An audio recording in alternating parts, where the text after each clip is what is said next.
Կառավարության ծրագրի քննարկման փոխարեն կոռուպցիա, թալան, փողերի լվացում, քաղաքական սպանություններ, ընտրությունների կեղծում, հոկտեմբերի 27 ու մարտի 1 ազգային ժողովում իշխանություն ընդդիմություն առճակատում էր։ Վաղ անազգային անվտանգության ծառայությունը Ռոբերտ Սեթրակ եւ Լևոն Քոչարյանների բնակարաններում ու նրանց փոխկապակցված ընկերություններում 7 ժամից ավելի խուզարկություն է իրականացրել։ Հորն ու ավագ որդուն այնուհետև բերման ենթարկելով հակակոռուպցիոն կոմիտե։ Նրանք ձերբակալվել են, առաջադրվել է մեղադրանք։ Ըստ այսօրվա հակակոռուպցիոն կոմիտեի հրապարակած նյութի, ասում է Քոչարյանն ու իր ընտանիքը, ըստ մեղադրանքի, էլի, արել են մի հատ տարածք Կասկադի կողքը։ Այդ տարածքը 2 հեկտար, ասում է գնել են 40 միլիոն դրամով, 40 միլիոն դրամով։ Ասում է հետո այդ տարածքը, որ 40 միլիոն դրամով առել են,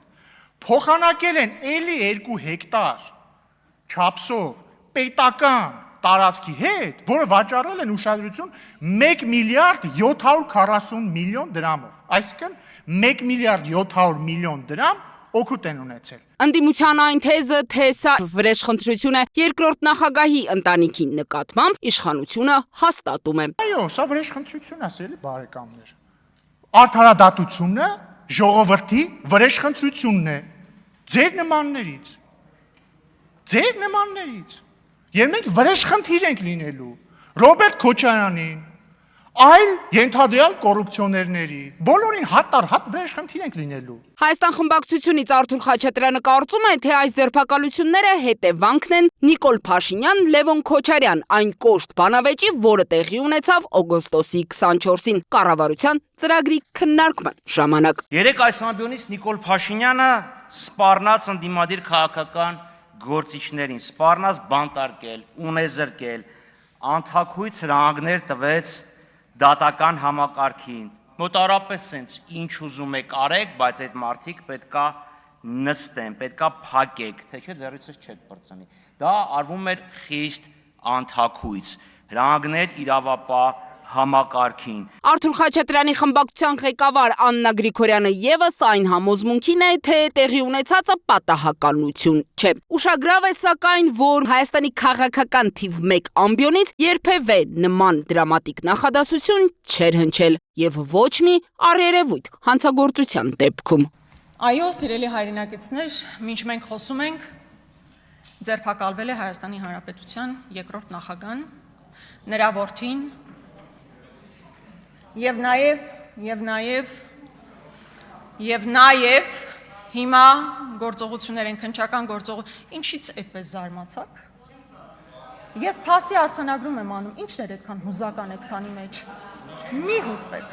Տիկին Գրիգորյան, մի վիճեք դահլիճի հետ, չենք զարմացել։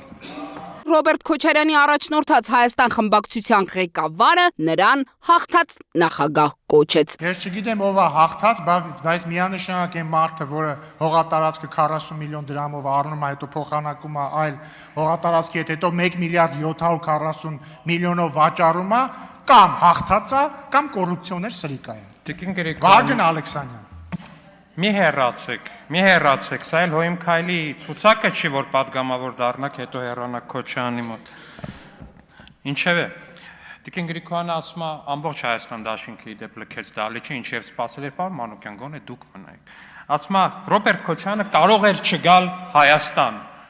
բայց եկավ։ Չէ, Տիկին Գրիգորյան, Ռոբերտ Քոչարյանը չէր կարող չգալ Հայաստան։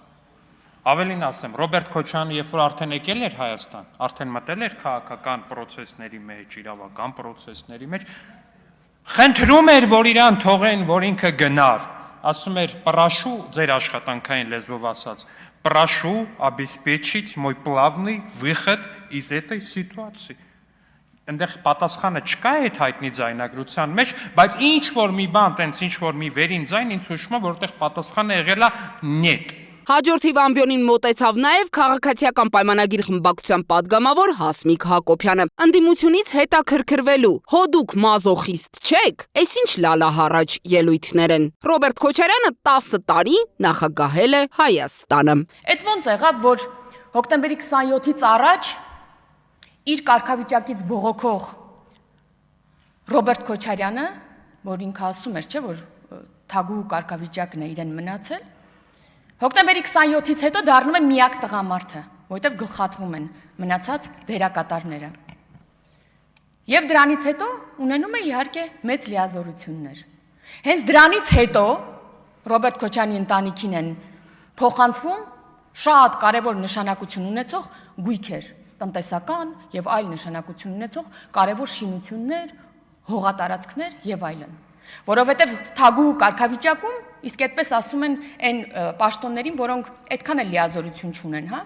ինքն իրեն այդ կարգավիճակում էր հոկտեմբերի 27-ից առաջ զգում։ Հոկտեմբերի 27-ից առաջ ինքը չէր ունենա այդ լիազորությունը, այդ կարևոր այդ հեկտարները, միլիարդավոր դոլարները իր անունով անել։ Այս ելույթներին խորհրդարանի դահլիճում նստած լուր հետևում էր վարչապետ Նիկոլ Փաշինյանը։ Դիանա Դավթյան, Տիգրան Ղազարյան, Free News, Ազատ լուրեր։